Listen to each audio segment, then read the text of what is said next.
Yo, what is going on, my geeks, gamers, and nonconformists? This is Matt Haywood, your host of the OG Budacast, the long overdue Budacast. It's been seems like a month at this point in time. I was out of the country, traveling, this, that, and the other thing. The other members of the team were busy or just didn't feel like doing anything while the boss was gone. So anyways, we are back with a fresh, new Budacast dedicated completely to video games. So joining me tonight, and I guess before I introduce my co-host, we're going to talk about all things E3 2015. So myself and my co-host Anna, we will be headed to LA next weekend to catch the show, starting Sunday night with Bethesda's presser all the way through Thursday of the convention show floor. So, not that there are many things left to predict, Anna, but we're going to talk about some predictions that still may happen, as well as our wishes and wants for the show. So, without further ado, my co-host Anna Febo, she's down there in nice, probably muggy, stormy Florida. How's it going, Anna? It's storming outside. Yeah. I thought so. It's about that time of year for that, Yep. so... it's actually hot enough up here in shitty Ohio that I actually turned the air conditioning on today. So, bye-bye cheap energy bills. It was nice for like 2 months of running no heater, no AC, but it's time to do it. So, all right. So, I guess before we get into this, Anna, I mean, this is going to be, I think, my fourth E3, second one as a entertainmentbuddha.com representative. But you're an E3 version this year. Yep. So.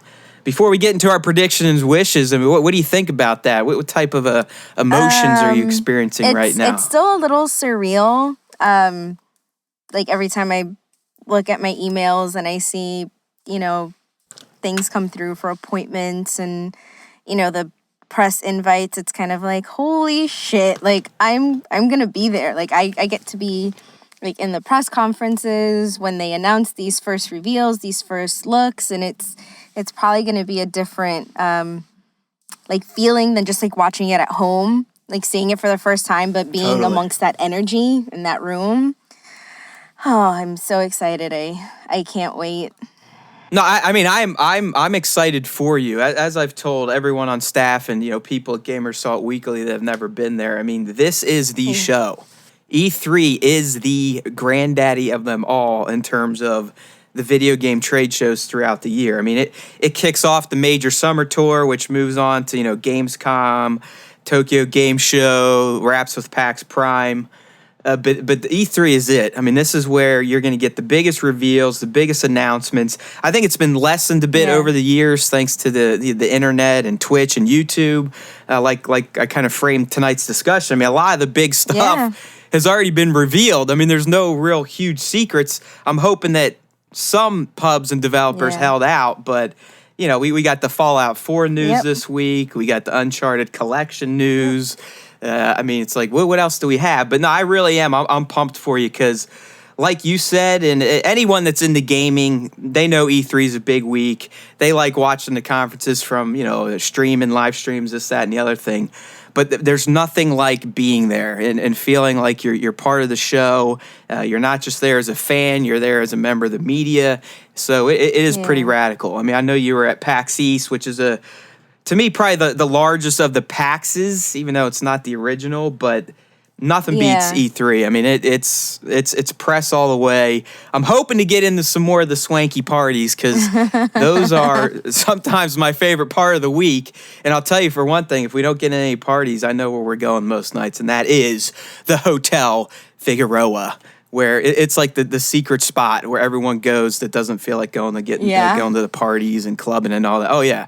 I mean, we'll definitely make at least one or two stops there because you just walk back to the hotel bar, there's a pool out there, and you will see someone famous in the gaming industry, be it a developer, a voice actor, publishers, you name it. Yeah, when we were at PAX and Ray and I were walking to that after party, but the line was ridiculously long.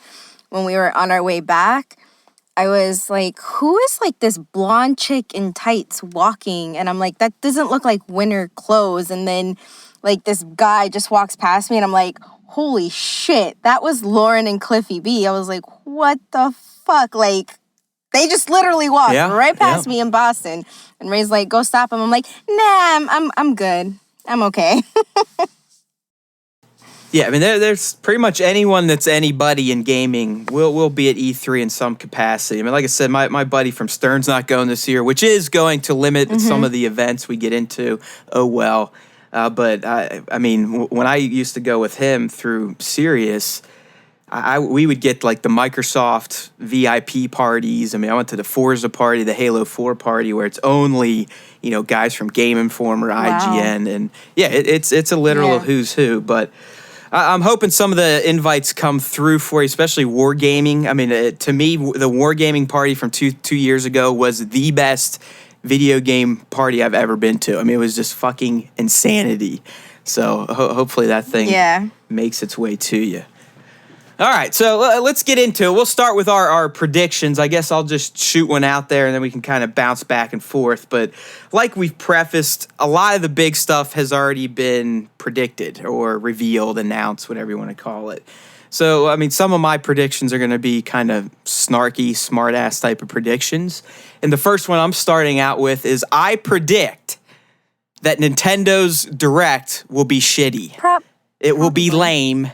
It will be comical. And the only good part about it will be Reggie Fils-Aime making a jackass of himself like he always does. Probably. So that's my first prediction. I don't know what it is with Nintendo. I mean, the first year I went to E3 was the last year they did the presser like all the other companies do. And they haven't done one since. And they just released those lame...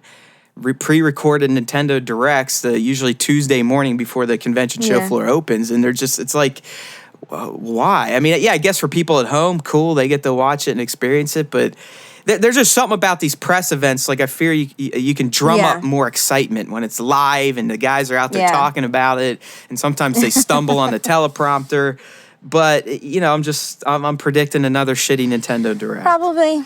I mean, they either...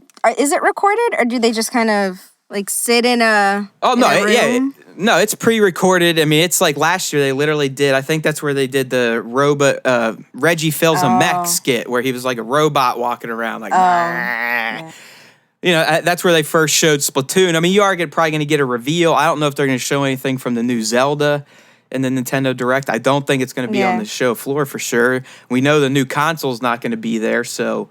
what the hell is Nintendo going to talk about unless they do have some hidden 3DS games or Wii U games up their sleeve?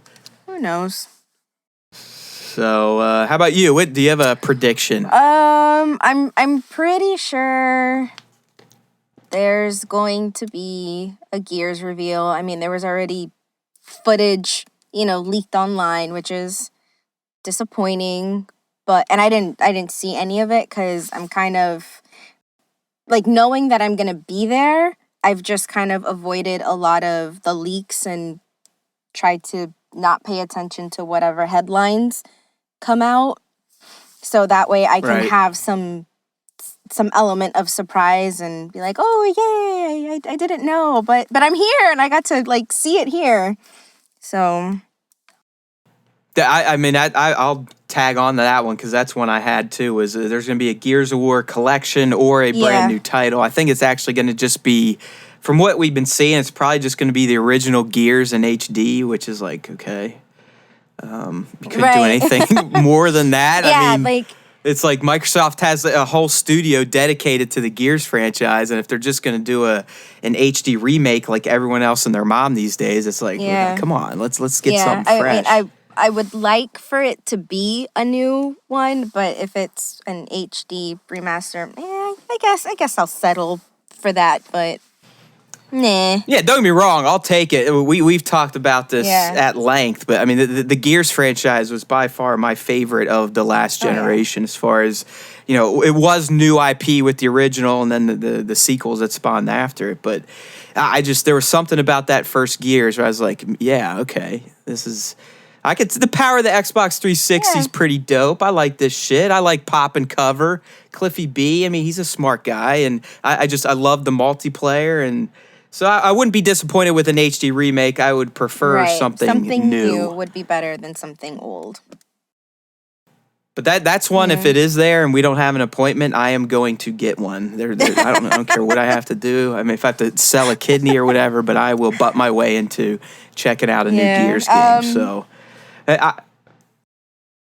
you have another one? Because you pretty much. I have one more, but it's really just pure smart assness. Well, I mean.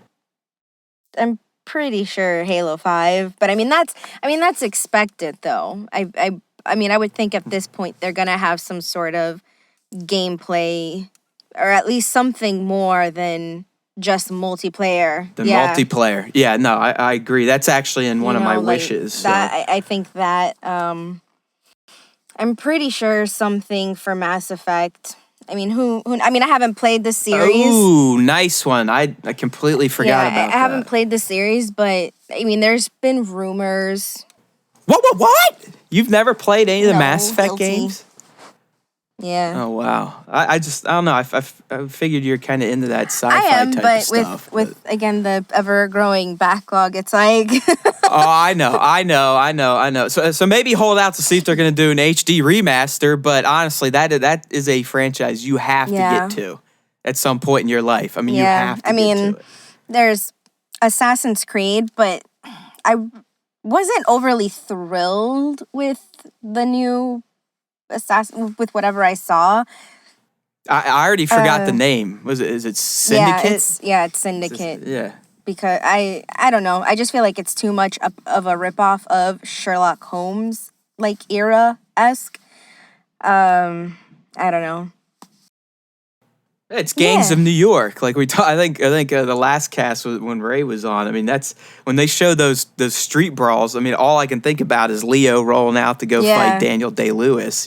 With the drums beating and the little flutes and stuff. Yeah, I don't know. I just feel like it was more of like a popularity thing more than really going with the times. And I just preferred the series when it was really about the whole I guess politics versus religion aspect of it, and more of it being a free will kind of thing than evolving into however the times were going and making it more of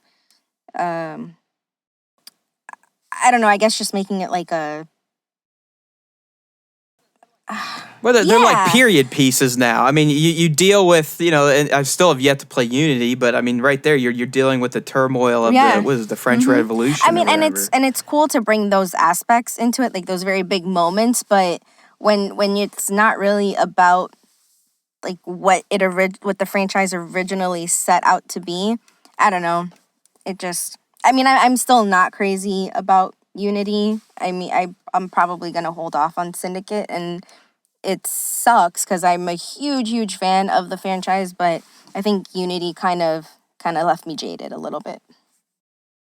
And that wasn't just because of the issues; it's because you lost your whole fucking save, right? I mean, it's more of it's more you're salty over that versus having the no faces show up or screen clipping. It's the fact that you literally lost your progress, which. And I'm with you. I mean, that's never happened to me in full, but if it did, I would never play the game again. I don't care if I just bought it and only put 2 hours into it. I'd be like, nope, you're done. Fuck you. I have no tolerance for repetition. It's the same thing. Let's say you write a big paper and it gets deleted. That feeling of like, fuck, I got to retype all that. You want to blow your brains out. So I know exactly how you feel. It sucks because like I had beat the game completely, everything, and then my husband hadn't. But when he went to go play, none of the missions were unlocking because my progress was on his account, which still don't know how that happened. So it got to the point where we actually sold our copy on Xbox One and got it on PS4. So he's playing it from the Nice. beginning on PS4 just so that he could experience all the missions without. Yeah, I think the other thing about the franchise that's kind of, like you said, kind of helped it lose its way a bit is when they decided to just end the Desmond story. Like, what was that, 3. after Assassin's Creed 3? And they really haven't No. gone back to much of the modern day. No. have I they? mean, and they reference him at some point, but now it's all about these sages. Like that they hold the key to unlocking all these things. And it's like, but that's not really Yeah. what it was about. It wasn't about a person, it was about.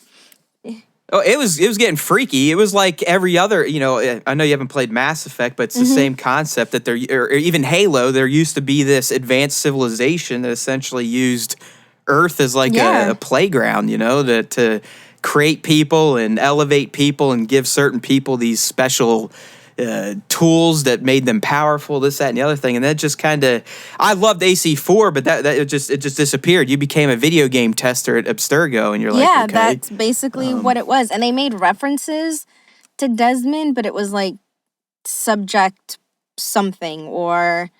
Yeah. And that side of the franchise has always been a little muddy to me, but I felt like they were finally starting to get a hang of it, and then they just ended it. And I They're don't like, mind okay, well. I didn't mind so much of the Abstergo stuff because even if you hacked any of the computers, just getting the little bits of information of where they could go, and then you think of, oh wow, that's great because this was happening at this point in history, and it'd be really cool to see that play out. And then you get Unity, and I get with Unity they wanted it to be something completely different. They wanted it to be multiplayer and all this stuff, and it just was not a polished product. So I'm hoping for other people's sake that they are really sticking to their word, that they really want to make a polished product, that they really want to put out something that everyone wants to enjoy, and that they've listened to feedback, because if they don't, then I'm pretty sure they're going to have a bigger problem on their hands with Syndicate if it turns out to be a shitty game. Are you saying you're going to boycott the franchise if they fuck it up again?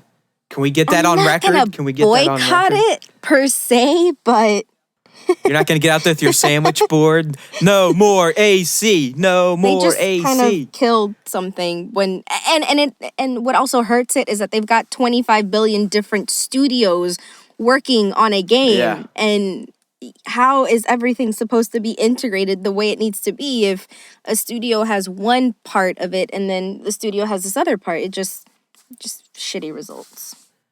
It is curious that they ripped the whole multiplayer thing out of Syndicate, which leads me to believe that was probably why they had so many issues in Unity. I mean, I think it was a very ambitious idea, and like I said, I think it'd be a blast to play with 4 other people. But I think that fundamental change is probably what led to other systems breaking down, and then just the whole clusterfuck that it turned into by the time it released. I mean, I would try to play multiplayer with one of my friends, and he could never join my game, or I could never join his game. And it's like, really? Like, isn't the whole purpose of Unity, like, it wasn't your whole marketing strategy standpoint, playing with 4 other people, multiplayer, isn't that, like, 4 people being as one, Unity, so. And fail. All right, so back to, let's wrap the predictions and move on to our E3 2015 wishes. So my last prediction, and like I said, this is very smart-assy, is there will be no surprises whatsoever. Probably. I mean, I want to be surprised. With Twitter and the way people dig up leaks these days, I think even if someone can hold out until the Sunday eve of E3 or even Monday morning, it's still going to get blasted on Twitter before Microsoft rolls out on stage or this, that, and the other thing. And I'm also predicting that at least 2 of the games that are revealed will be delayed at some time in their development cycle. You're probably right on that. It was like last year, they're like, Batman's coming out. And they're like, it's delayed. And then The Witcher will be out this year. Oh, it's delayed. The Division, delayed. Batman was what, October? Or it was October? Oh, yeah. It was supposed to be last fall, Evolve was the same thing. Supposed to be in the fall. I mean, that was an ever-growing trend last year, though. It was kind of like, oh, something's coming out. Well, it's probably not set in stone, so. Yeah, it's like guys, just listen to your developers and take what they're Yeah. telling you to heart. Don't try to come out there and be the white guy in the suit pounding your chest like, yeah, we're gonna get it out this year. It reminds me of the recent episodes of Silicon Valley where the guy that runs Hooli, it's like it's either I don't know if they're spoofing Apple Yeah. or Facebook, but he's like a big tech company, and he told his guys that they got to make this amazing Nucleus OS, and then the board's like, yeah, we'll get it out in 2 weeks or whatever, and the guy's just like, oh shit. He's like, there's no fucking way this is getting released. Yeah. So, we know games are ambitious these days. It's okay if you tell us they're not going to be out for a year. I think Who it's cares? expected at that point. It's just kind of like you've trained us. That's what I mean.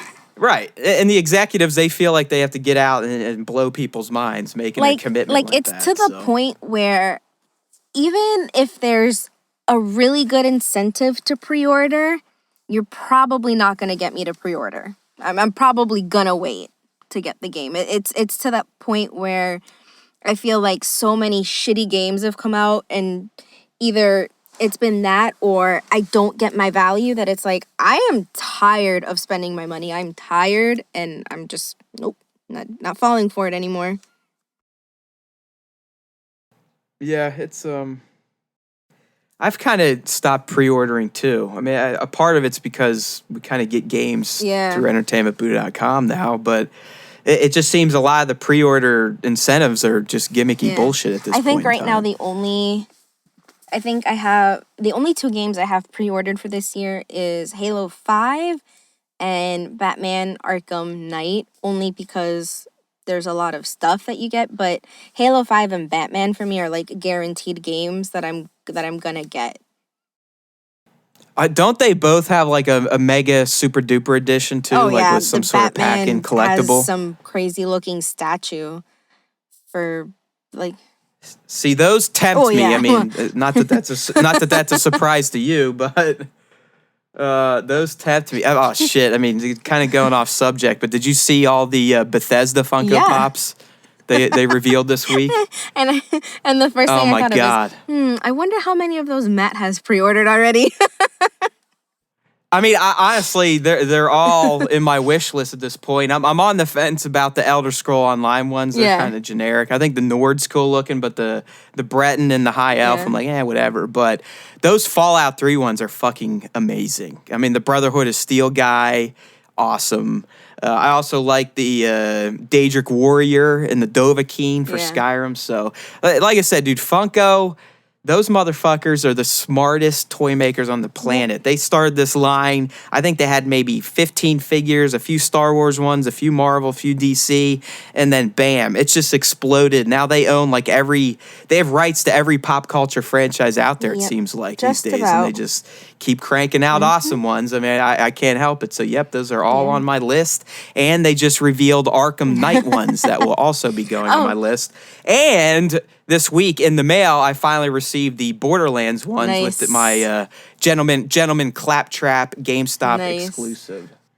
So yes, people, the Funko Pop obsession is not going away anytime soon. So speaking of collectibles and stuff, this is gonna dive even further down the rabbit hole. But with Disney Infinity 3.0, it's a good. I mean, it's relevant. There's new screenshots released today for 3.0, specifically the Star Wars Rise Against the Empire playset, and Ann and I were in Skype all day chatting back and forth, and I'm like, well, fuck it. I've tried to hold out as long as I could with Disney Infinity. Nope. Nope. As soon as I saw those Star Wars figures and just the screenshots of the gameplay, I was like, there's no way I can hold off from this. It was very hard not to dive in with the Marvel stuff. I'm not going to lie. I mean, when it was just 1.0 and they're only Disney sets, whatever. I don't hate Disney. That doesn't do it for me.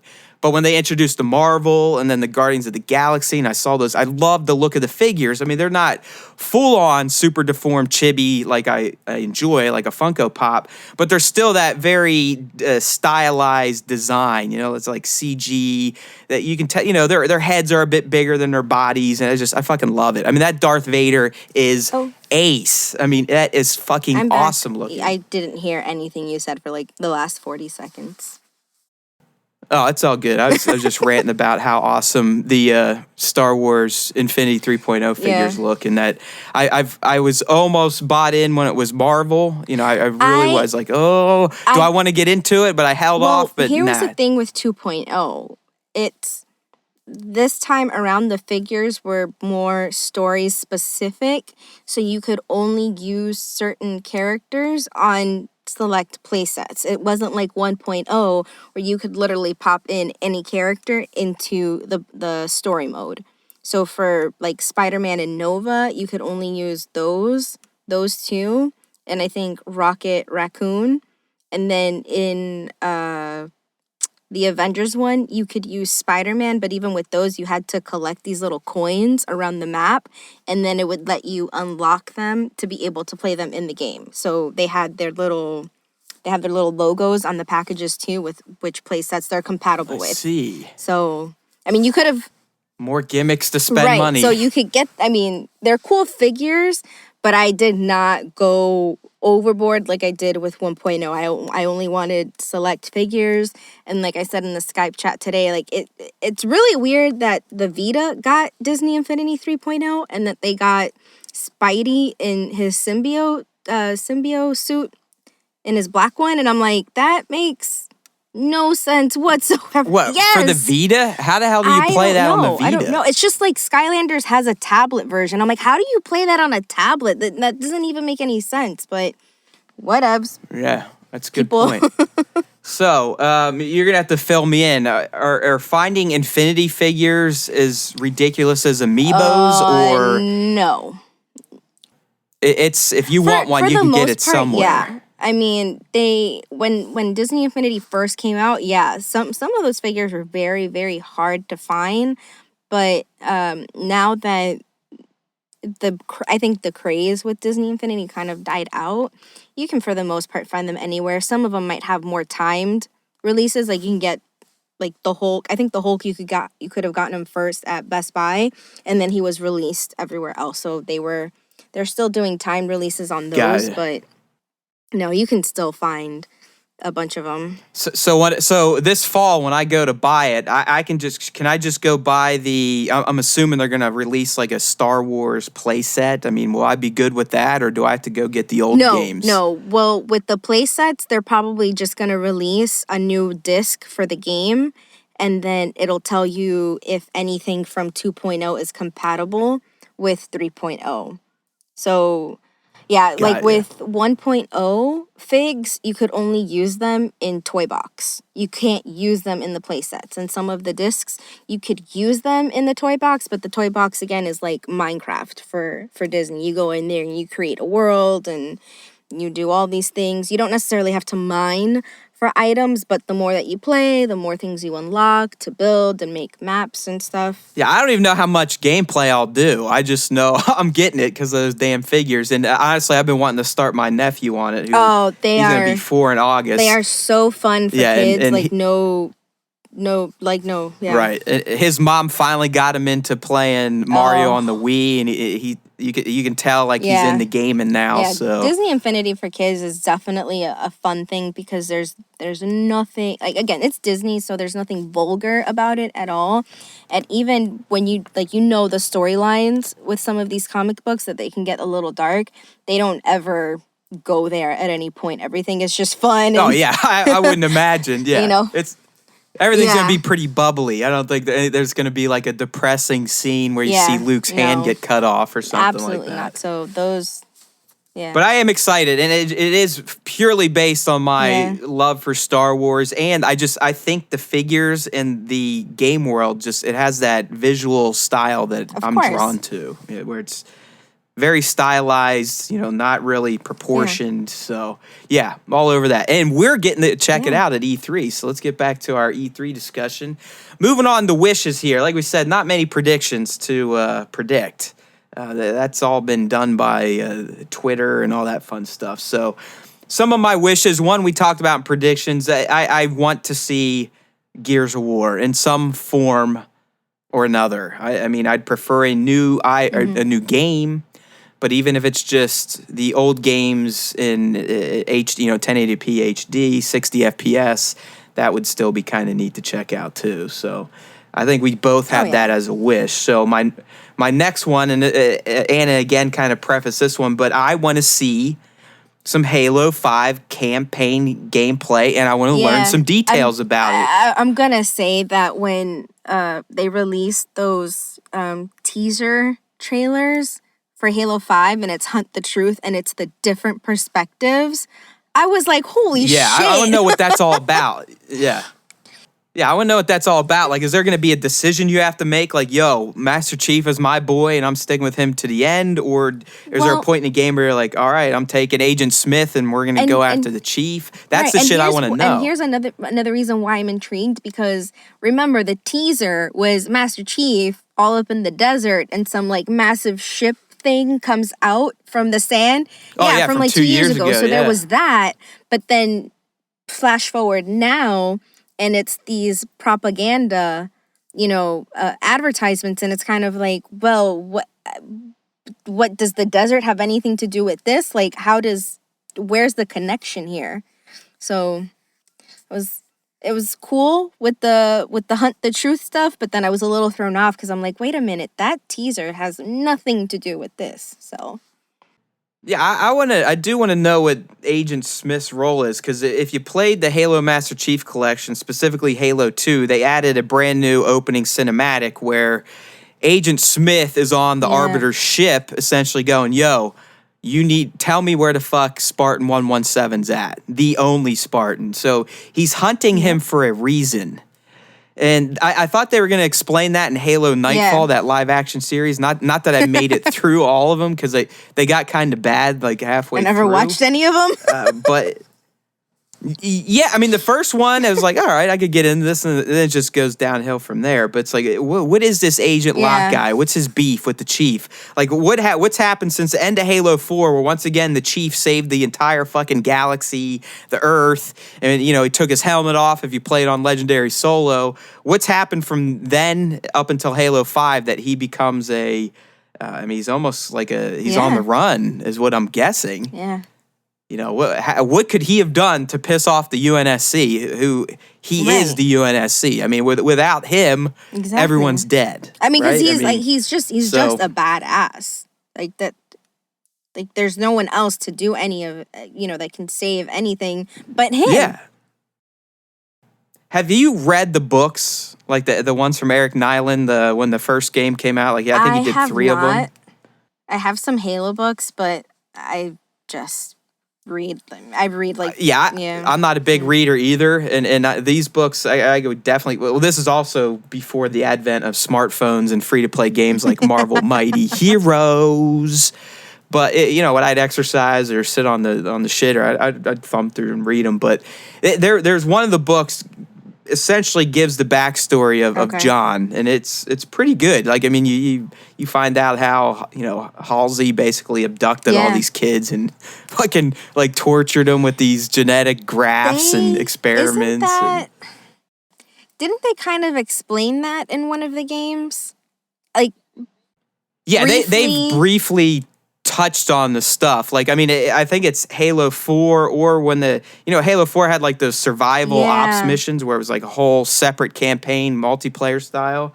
And I mean, she's basically arrested at that point because they think she's that's what it was, experimenting on human beings, which she kind of was. But look what she produced. She produced the greatest soldier in all of the galaxy. So yeah, let's get some good information about Halo 5, specifically campaign. I mean, multiplayer, we kind of know that inside and out. We had almost a month-long beta back at the end of 2014. So I want some campaign stuff. I'm a big campaign guy anyways for any franchise. I like lore, video game lore, any movie lore. That's the shit I live for. And I suck at playing multiplayer shooters now, so I got to have something to fall back on. Okay, another wish, and this is not gaming related, but I want no celebrity presenters at the press events. That shit is annoying as fuck, and it's Usher lame. Dance on stage for Dance Central? No, I don't, because I know they don't want to be there. I know they're probably getting paid a gross amount of money to be there, and most of them don't even know what the hell they're talking about, and it just looks so forced and fake.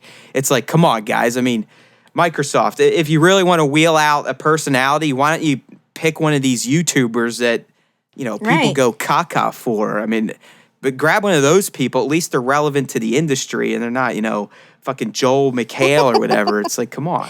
I mean, Yeah. what's her, Aisha Taylor? I guess, yeah, she's probably a big gamer, but even still, it's like, I don't want to see you on Ubisoft stage introducing games. I don't know what it is. She might be back at E3 this year. Oh, I'm sure she is. And nothing against girl gamers or celebrity gamers. That's not my beat. It's just, it comes off as very lame and ungenuine, I guess, when they bring these people out. So that's another one of my wishes. Do you have a specific wish there, Anna, for E3? I want to know more about Rise of the Tomb Raider because I'm itching for more. Oh yeah, nice. I mean, Tomb Raider was a great game, and we will so. be totally. And I think there is. We haven't gotten an invite for Square's private booth yet, but I'm sure they'll have stuff that we might be able to work on the floor. But yeah, totally want to check that out because isn't it exclusive to the Xbox One for a little bit or forever? I remember one of my friends was like, "Yeah, Tomb Raider is so cool, da da da." But do I really have to get an Xbox One to play Rise of the Tomb Raider? I'm like, you probably will if you really wanna play it that bad. I mean, you might have to pony up and drop the bucks and play it. So. Yeah, and I know they're going to show something off because I believe it was a week or two ago, or maybe even earlier this week. Sometimes they all bleed together, but there was a trailer teasing that there will be some Laura action which I didn't E3. watch because, again, why are you teasing an E3 teaser? Really? That's the new thing. I mean, teasers for trailers. I mean, that is the shit now. And I think we can blame the movie industry on that. I mean, they're the ones that have started this whole, 30-second tease for a 2-minute trailer 3 days later. That's a completely different tangent that I can go on when it comes to teasing stuff and leaking stuff. Because at this point in time, I am 100% sure that these executives just decide to leak this shit just to see how people are going to react, to see if they're getting it right, instead of continuing to work on something and have, your market testing the way that you are supposed to have it and fix things when they need to be fixed instead of pushing shit out. That's Amen. That's my tangent. That's Anna's soapbox moment of the cast, Seriously. everyone. Thank you.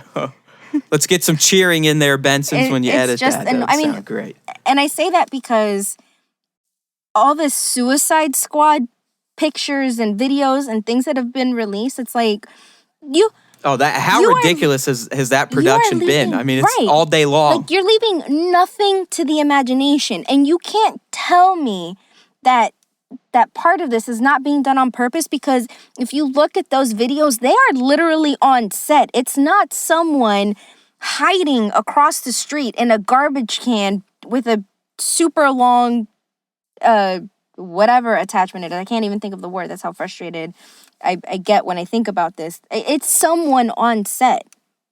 You look at how close they are. So it's not like someone just standing by like, oh, well, here I am, like, just watching this go down. Well, it's even worse than that type of stuff. And again, we're not even talking about gaming now, but that's what we do on the OG Budacast. We go on random ass tangents. But look at the official trailers for Terminator Genisys. They've outed every fucking secret there is or was in that movie. It's like they could have saved that whole John Connor comes back as the most advanced Terminator ever for the fucking movie. Why do you show that in the trailer months before it comes out? And that just makes no sense. I think at this point, whether it's the gaming industry or it's Hollywood, I think they need to dumb everything down for consumers, because if they leave anything a secret, if they leave anything to be an element of surprise, people won't get it. Like, do you think we're just that stupid that we can't comprehend what's going on? Well, unfortunately, right? Yeah, most of us are dumb as shit. Yeah, all you got to do is leave the comfort of your home just a couple times a week, and you'll realize that there's way too many humans in this world, and most of them are stupid. It's just one of those things where I feel like, as a consumer, where I'm gonna spend my money on a product, whatever it may be, don't dumb it down for me. I mean, I'm not that stupid. I mean, I have my moments, but Yeah, I'm even at the point now, and I think so far the Force Awakens team has done a good job limiting some of the stuff. But I'm at the point now I don't even want to speculate on my own opinions because I don't want to be right about something, because some motherfucker, and I love the kid, but he tweeted me and in the tweet just a blatant fucking spoiler, and I'm like, dude. Yeah, yeah. It's on. one of those, like, especially with Star Wars. Like, I've seen the franchise, and I don't love the franchise. I like the franchise enough, but I'm not as devoted as into it, like, as you are, to really, like, fully appreciate what Star Wars stands for. But even then, like, I have not paid attention to anything Star Wars related, because I really do want to be surprised when I go and I see it. I want to be excited. And it's just one of those things where, like, like, you know, when they did that picture of Andy Serkis and he's got all the motion capture shots, I'm like, come on, people. Like, seriously? Like the internet, like, calm down, okay? People on the keyboards. Well, I fed into it this time. After that latest trailer at Star Wars Celebration, I mean, I had a whole cast dedicated to speculating what happened in the trailer. And I know I probably outed some of the hidden secrets, but it's fairly obvious, I think, some of them. But this kid tweeted me. I'm almost positive it's going to be legit, and that moment now in the movie is going to be completely because you're going to see it happen, and you're going to think to that one moment on Twitter, like, you motherfucker. Like, oh yeah, I knew that was coming. You're like looking around at everyone else, like, yeah, I knew that. Yeah. Yeah. I mean, it has potential to be like the Luke Vader reveal, I think, if it's true, but that's not going to happen for me. So. I want to be surprised. It doesn't matter when it comes to gaming or it comes to movies. Like, there are things that should be kept a secret. There are things that should be kept under wraps. Because, I mean, if you're spending that much time working on something and you're putting all this heart and love and all these good things into it, I mean, don't you want some of it? Wouldn't you want some of it to be appreciated? Don't you want people to be like, oh, wow. It's so much better. It's so much better to go in blind. And I know this from experience. When the prequel trilogy was announced, I was jacked. I mean, I was 18, 19. I needed to know everything about all three of those movies. And reading about it and thinking about it in my head, I had such lofty expectations for each film. But then when I went and watched it, I was utterly disappointed. It's like they're almost worse because I thought they were going to be so much better based on all the rumors, and a lot of it was true, but it's just the vision in my head did not match up with whatever the fuck George Lucas was smoking and dreaming up in his head. Because, and ever since then, I have very rarely will I search out and try to find out plot details about a movie. I mean, the Avengers 2, I tried to stay away as much as possible. The first Avengers, I mean, really all the Marvel movies outside of, I'll flip stuff to Nick to write, or I'll just scan like the first line and post stuff anyways. But you are right. I mean, there's nothing better than going to watch something you're passionate about and being genuinely surprised about something you see. I mean, having one of those, oh, shit moments, like, wow. That's why I fucking like this franchise. So let's parlay the Star Wars talk into another one of my wishes, and that is, I'm disappointed about the no campaign and the lack of maps and that you can't play with some of the heroic figures, but I want to see, and hopefully I want to get some hands-on gameplay of Star Wars Battlefront. That looks like it's a good one. I think we have that one pre-ordered, but I think it's the special edition one. I don't remember. Yeah, I think right now the most limited one you could get is with the PlayStation bundle, and you get like a special box for the PlayStation. It's not like the PlayStation's themed Star Wars. It just has a special fucking box. Like, it's like big deal. But yeah, I'm pumped for it. I love Battlefront 1 and 2. I just hope DICE hasn't fundamentally changed the formula, but I'm starting to think they did. It sounds like there's limited maps. Like I said, there's limited ways to play. I don't think you can play solo. I mean, I know there's no campaign, but I don't even think you can just go in and play. So we'll see. I mean, I know it's going to look fantastic, but how's it going to play? So that's definitely another one of my wishes. Show me some Star Wars Battlefront. How about you? Any more? Let's see here. Not really. I think I'm just ready for some good storytelling games. I'm ready to have some good narratives back in my life rather than just shoot through Thank something. God. Amen. Yes, please. Narratives, please. I mean, don't get me wrong. Like the fun. I mean, I don't have a problem with playing like the brainless fun games, but I feel like I'm ready for my mind to be challenged with what I'm doing and the story that's going on and invoking some of those emotions again. Like I'm ready. Yeah, no, totally. That's why I think your Mass Effect prediction would be awesome if that came true, because those games do offer stories where you just are thoroughly engaged from 0 hour to hour 60, because you want to know what's going to happen. You want to know how things are going to play out. So, yeah, I really haven't played a game like that this year. I mean, I guess Ori and the Blind Forest didn't really have a deep narrative, but you wanted to see if Ori, how he was going to end up. This Adventures of Pip we're playing, I just think it's fucking fantastic. I mean, it's got a cute little story, but I think the gameplay is the bigger draw for that one. I feel like indies have kind of like had a major control over the industry, like maybe for like the last 2 years. Well, yeah, this year, like, this year especially. For sure this year. But nothing against the little guys, but like I said before, I'm ready for some AAA action. You know? Yeah, I mean, it's summer blockbuster movie time, so why not have a big ass expensive game come through that. I mean, The Witcher 3 obviously has paid out on that, but it's. I mean, that's like it's almost too long. I don't think I've tried to get into RPGs, but I don't think that's a game I could ever get into. Oh, you would want to play just to see Geralt with his shirt off half the time. I mean, he's a pretty sexy ass white haired dude. I'm pretty. I don't. It's weird, like seeing those things because they never get the details right. I don't know. Hey, I don't know. In Witcher 3, he's pretty well carved up. His feet look good. I mean, I know Ray would blow him. The other day, the trailer came on, and I looked at my husband, and I asked him, I'm like, The Witcher 3. I'm like, isn't there like a unicorn sex scene or something in there? For some reason, I kept thinking there's like unicorns, but he's like, maybe on a horse. I don't know. I'm like, is there sex on an animal? No, I mean they literally bring it up within the first few hours. They're like, "Oh, Geralt, tell us about that story with you and so and a unicorn." He's like, "All right," he just plays it off. He's very stoic and badasses, but it's yeah. I mean, like I said, Ray would definitely have Geralt's babies if he could, for sure. Him and Chris Hemsworth. He has something for men with abs and long hair. Well, I mean, I can't fault him for Chris Hemsworth. Like. There's day. Nothing. I don't know. I mean, I'm not saying I would like make out with a dude, but if I had my choice, let's put it this way: if I had my choice of any male celebrity's physique, I'm still going The Rock, 100%. Oh my gosh!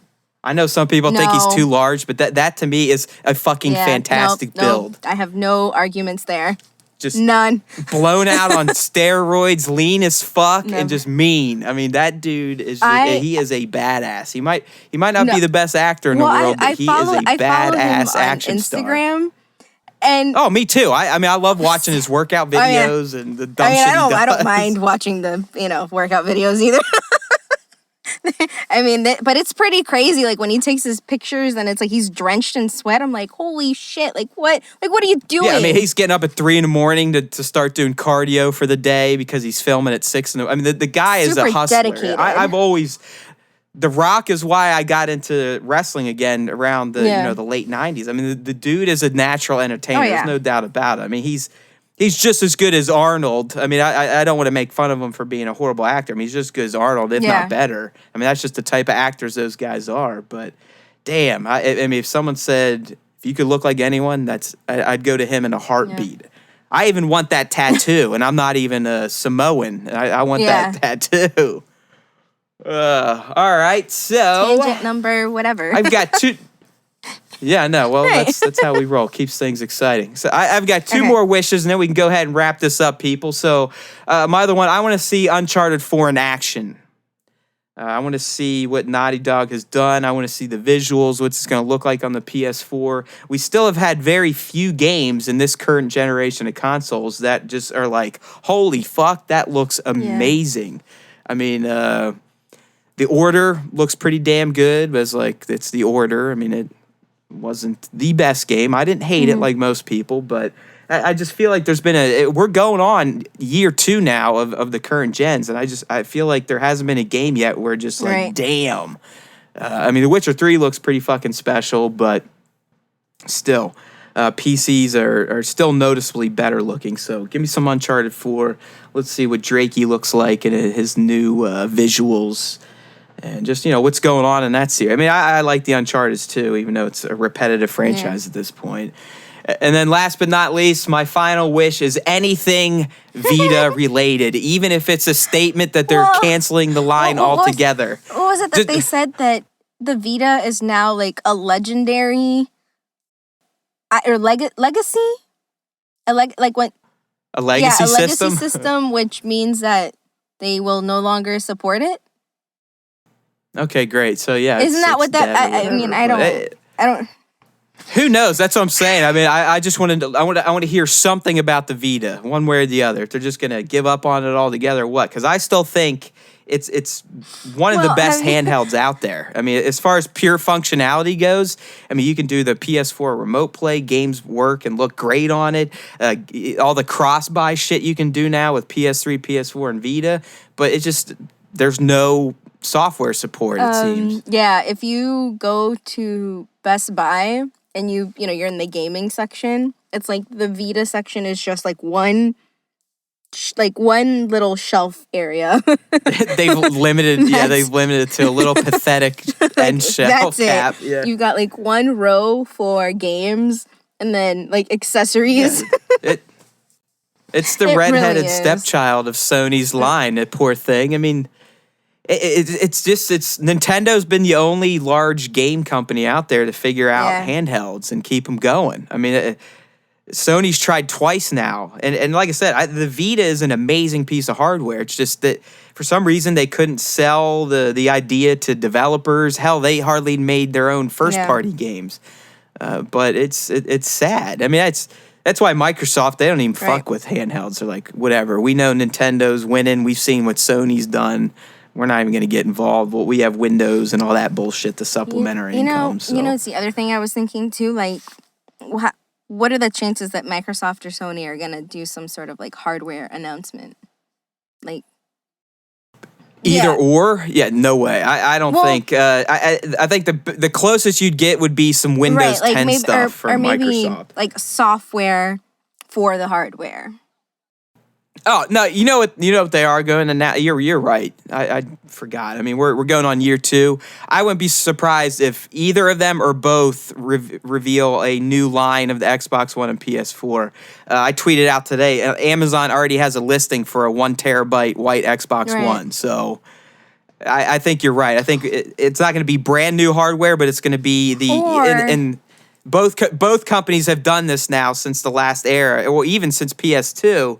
You get the original PS2, then you get the PS2 Slim, then you get like the mini PS2. I think you get larger hard drives in both systems, and they may be smaller form factor. Microsoft had the Call of Duty Advanced Warfare Edition, right? And then now Sony has the Arkham Edition for the PS4. What are the chances that Microsoft will reveal the Halo 5 console? Because I mean they have to release the Halo 5 console. I mean, it just, if they did it for Call of Duty. Yeah, you're right. I misunderstood you at first. I thought you were going to say if they're going to release brand new hardware. No, I think they're going to do the second versions of both consoles, and I also think there will be gaming specific bundles or gaming specific themed console releases. So Yeah, well, I think that's it, people. We've laid down our very meager predictions and our few wishes there. Which is not a most which of our wishes unfortunately is not a lot, and that's kind of sad. But I know, honestly, if you think about the stuff we wished about, we are the biggest fucking Xbox homers on the planet. I mean, our two biggest wants are Halo 5 and Gears of War. I mean, and I want Tomb Raider, which is supposed to be an Xbox One timed exclusive. Yeah. And the funny thing is, I don't think I've turned my Xbox One on in 2 or 3 weeks. I've been playing Destiny again. On the one or on PS4. It took like a good hour for the updates to install. Yeah, no, I did the same thing because, like you, we heard that, hey, House of Wolves, that the update, not really the content, but the updates to get ready for it are going to change the core gameplay. It's going to be better, supposedly easier to get loot. And I'm like, I'll go back in. I got back in. I'm like, it's true. It's still Destiny, but I will say, I'm getting more armor that I don't need because, again, at this point, once you're level 20, you have to get legendary armor that has light, and the more light that you have, the light. It's all about the light. The more XP you get, the more you can rank up and level up. But it's just funny. We're so like gung ho about all Xbox stuff. And neither of us even played the damn thing. I mean, I spend most of my time, honestly, on the PS4, which I never thought would happen going into this generation. But it's just, games are proven to look better, run better on that system. I made a gaming resolution for, I think, starting last year, that I was going to play more on the PS4. And I've kind of balanced the gameplay out because depending on the game and the content, I'll either get it for PS4 or I get it for the Xbox One. But Batman, I'm getting for PS4. I'm not getting it on Xbox One. Yeah, no, that's exactly what I'm going to do. I have actually flip-flopped how I was last generation. Last generation, all multi-platform games, Xbox 360. No question. No questions. I wanted my achievements. That's where I was playing. Which I thought would carry over into this generation, but it hasn't. It's now PS4 gets all multi-platform, and then Xbox One I typically reserve just for exclusives and shooters. I still like shooters over there for the controller. I will say, like, my one gripe with Destiny is that there isn't any split screen, and I feel like that's the kind of game like you should have split screen on, because because it's just monotonous, mundane gameplay. It's not like you're going to miss out on anything. The stories are whatever. There is, I think I started the House of Wolves missions. There is one guy at one point that, like, hijacks your ghost and he's transmitting and he just has this weird, creepy voice. And I'm like, stop talking. Just shut up. And you're like walking down like a dark, creepy hallway, and it's just like your light is barely illuminating anything, and it's like, all right, guy, you're really creeping me out. Please stop talking, please. So it's not monotone Dinklebot at that point. That was so bad. Oh, did you like beat Destiny? Like Guardian. Oh my god! Like that was the most disappointing. End to a game. Like, I know, like, the expansions that they're adding, goes on to tell more of the story, but I thought, like, that final boss battle was it was terrible. Was going to be something more, and I'm just like, so it's 3 statues that come to life, and that's it? Like, game's over? They had, that game world has so much potential for storytelling, and Bungie decided to put it all in grimoire cards that you have to go online to look at and read. It's like, whatever. Yeah. But anyways, we're not going to hold you up anymore, people. Plus, it's Friday night, which means it's B-Dubs night. Get my motherfucking drink on. What? No more buffalo mac and cheese, though, so I'm just going to have to eat a wrap. All right, so Anna, go ahead and roll out your plugs. Follow me on Twitter at Febzilla. I tweet about random shit. If you're interested, follow. Go to the site. She'll send you toy recommendations and make you buy them. I definitely will. So I do consider myself an enabler. So yes, she is a Funko Pop enabler I am. For me. I've actually had to talk about you in my therapy sessions for Funko collection. It's kind of like, oh, look, Matt, look at these Funkos.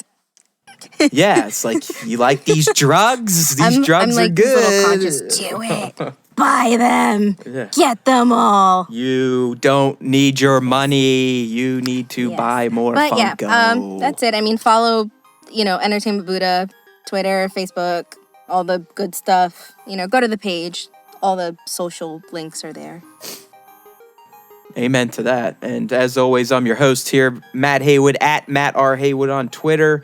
You can catch me doing broadcasting pretty much Monday through Friday, or days where we don't do the official podcast, on Raw Radio, Get Raw app, at Get Raw on Twitter. That's my boys. I do a little EB recap usually every night to kind of run down through what the team and myself have put up on the website. So I've actually got a decent following going on over there. So, hit it up, see what you like. And you should listen to them, because the intros are pretty raw-tastic. Yeah, I practice my fake asshole radio voice every time I fire up a Raw broadcast. One quick plug before I forget. Splatoon. Get Splatoon. If you have a Wii U, get it. Hey guys, I don't have it, but I can tell you right now, I think 3 or 4 of my team members have it, and all week long they've been in chat going, fun. It's the best. I mean, they're starting like squirt offs and squirtathons, and they're doing little squirt wordplay and Skype. So I'm gonna have to agree with her. I mean, I haven't played it. I don't usually like making recommendations on stuff I'm not experienced with. Awesome. But if Ray Pareca III likes it, if he went out and this bought guy's a Wii U, he's a tough He is a tough cookie, people. I mean, I'm a fairly light critic. Ann is a light critic. Ray, he's harsh as fuck, and that's great. I mean, we need people like that in the world. But the fact that he went and bought a Wii U to play this game, that says a ton about it. So she's not bullshit. Yeah, so go get it if you haven't gotten it. They'll probably be playing tonight, squirting their ink and doing whatever the hell else you do. Squirt hard. So. That's what you do. All right, people, wish us luck. Ann and I will be on a jet plane next weekend, going out to sunny LA. I'm going to have to try to not eat all week so I can get my LA body on, because it's all about tight clothes and tans out there. You got to look as fake as possible. But I'm looking forward to it. Going to see some good old friends, some guys from the industry. Get to run into Mr. Shea now that he's a Game Informer writer. So it'll be fun. It's always a good time. Well, I'll try to do some Roar broadcasts from the show floor, at least while I'm out in LA. In the meantime, make sure to keep that browser tuned to entertainmentboo.com, because we will, for sure as fuck, make you a better geek one post at a time. And we are done.